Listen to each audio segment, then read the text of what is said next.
This information would then be analyzed to look for suspicious activities. I like this because this is like the government being all the grown-ups at the daycare. Okay?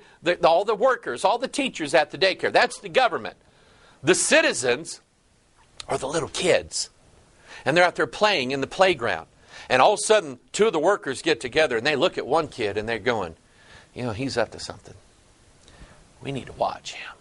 I think he's going to do something wrong.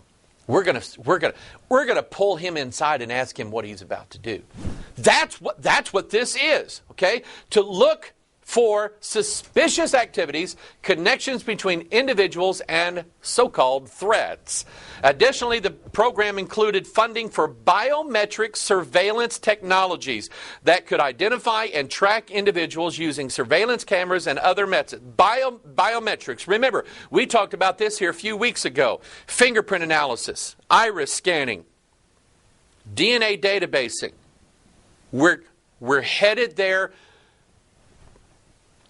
If you think that your DNA is not databased somewhere, you're probably wrong. Now, I may be wrong on that, but I suspect that probably they already or are in the process of databasing everybody's DNA. Biometrics. Remember, they have to know everything about everybody. That's what they have to know. Here's their logo. The Information Awareness Office. A spirit rules over the Information Awareness Office. The all-seeing eye. The idle shepherd. The spirit that is working. The network that is being built that has to know everything. And it has the initials DARPA. We saw that a while ago. And there at the bottom, Scientia est potentia. You know what that means? Knowledge is power. That's what that means. They're building the network. According to the Wikipedia article, here's some of the things that the Information Awareness Office is working on or has already in place. Human identification at a distance.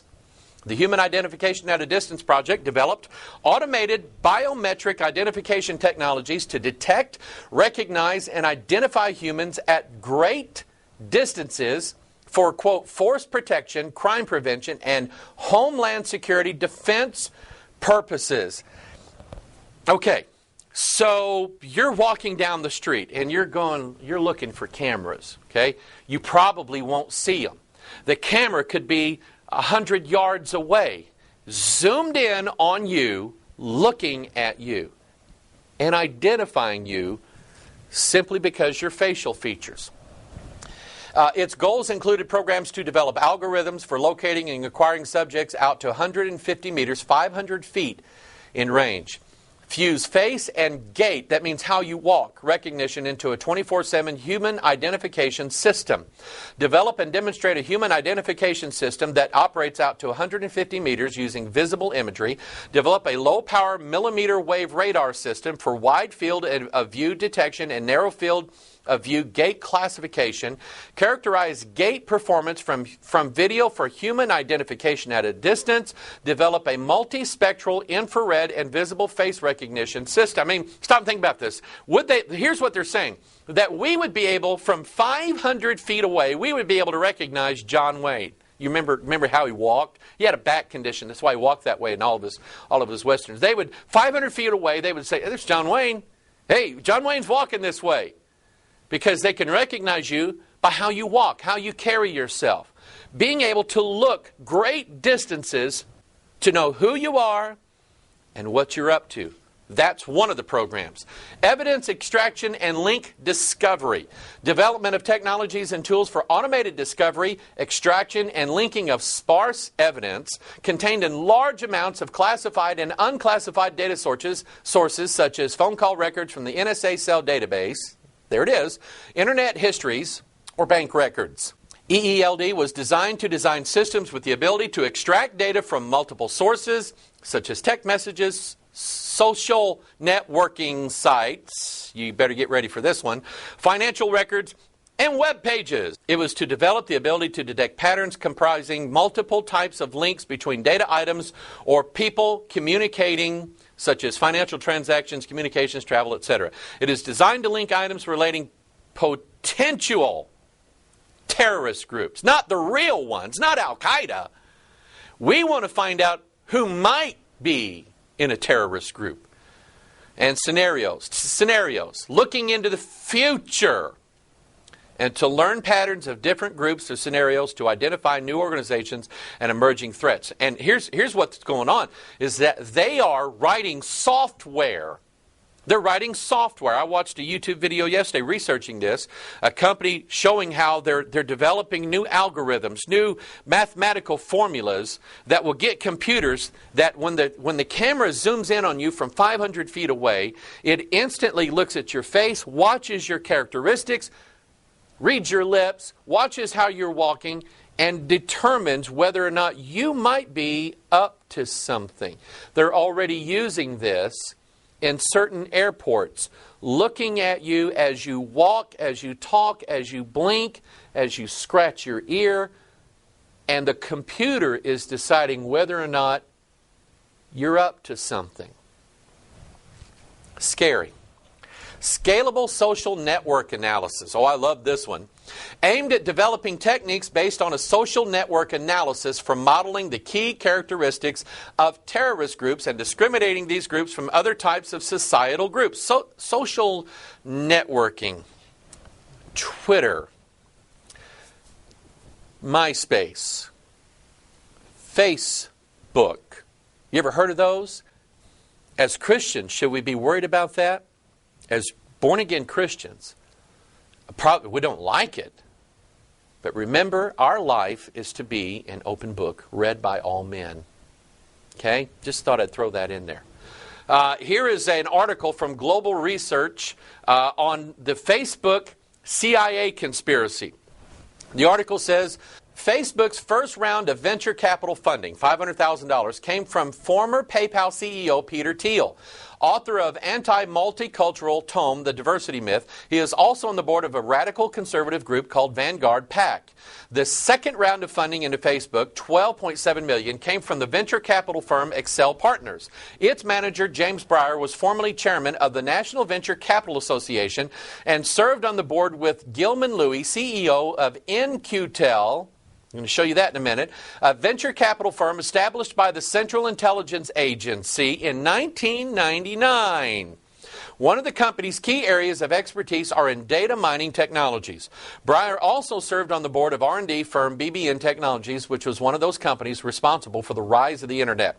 Dr. Anita Jones joined the firm, which included Gilman Louie. She had also served on the In-Q-Tel's board and had been Director of Defense Research and Engineering for the U.S. Department of Defense, DARPA. She was also an advisor to the Secretary of Defense and overseeing the Defense Advanced Research Projects Agency, which is responsible for high-tech, high-end development. It was when a journalist lifted the lid on the DARPA's Information Awareness Office that the public began to show its concern at its information mining projects. You know what that means? Everything that you do on Facebook is being recorded.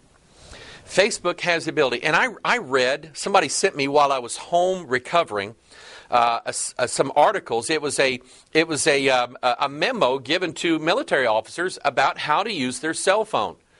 Because of the fact that cell phones often have GPS coordination abilities, when they take a picture of something, that GPS locator is stamped in a private way on the bottom of that picture, and somebody with the know-how can look at that picture and go, I know where they took this picture. I know where they were.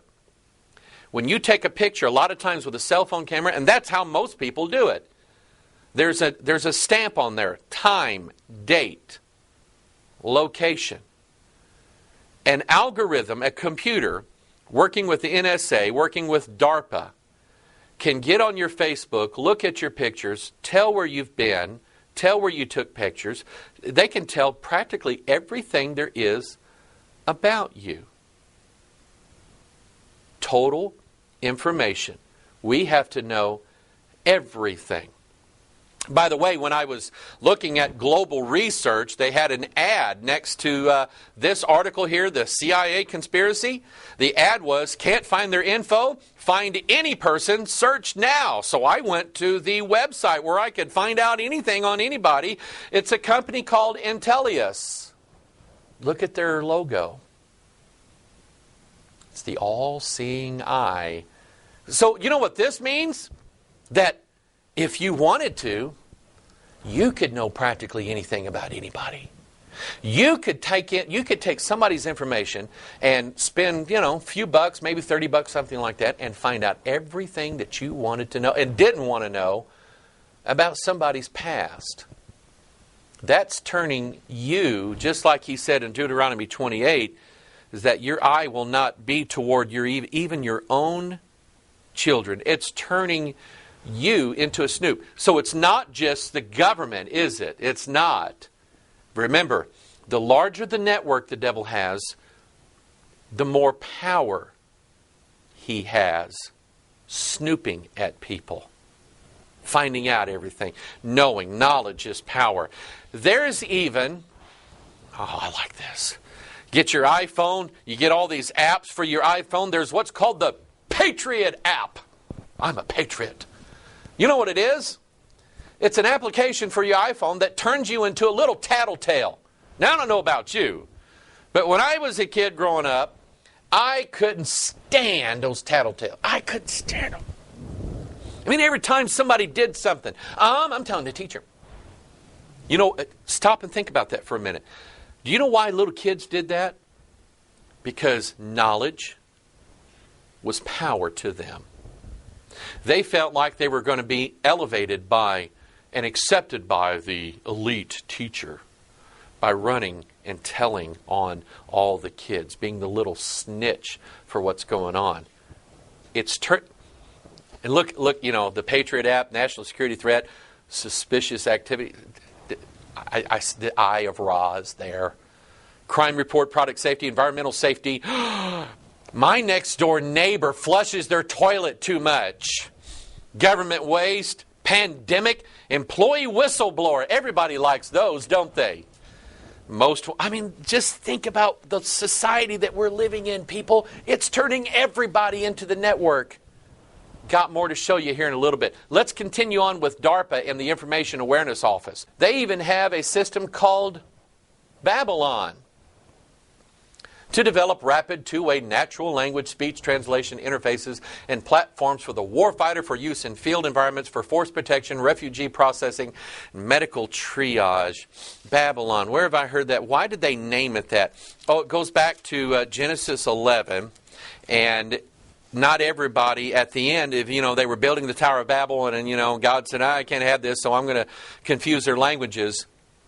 And so now Babylon says, oh no, we're going to unconfuse the languages so we can keep building, the tower that reaches from earth to heaven. We're going to have power. We're going to be gods. The biosurveillance, we talked about that before. All of these things going on. Then they have a program, I don't know if you've ever seen any of these before. These are humongous satellite array systems. This is a project called Echelon. Echelon is designed to listen, quote unquote, listen in to all computer messages, emails, tweets, cell phones, web pages visited, you name it. That's Echelon. Okay, it's an array of satellites and links to every network there is in the world, and all the information goes into Echelon, and this big, gigantic beast computer analyzes it, and if somebody says, New World Order, click, flag, send it to the computer for analyzation, find out what's going on. The computer has to do all this, and a red flag comes up and says, we need to look at this guy. Let's go take a sneak and peek at what he's doing behind the scenes. That's Echelon for you. Here's another one. This is a brand new article, January 2nd. Air Force surveillance tool widens view of Afghanistan. Now, you might say, hey, praise the Lord. Well, our fighting boys need all the help they can get. You know, they field test this stuff in the military, then they sell it to the local law enforcement agencies. This, you're going to like this.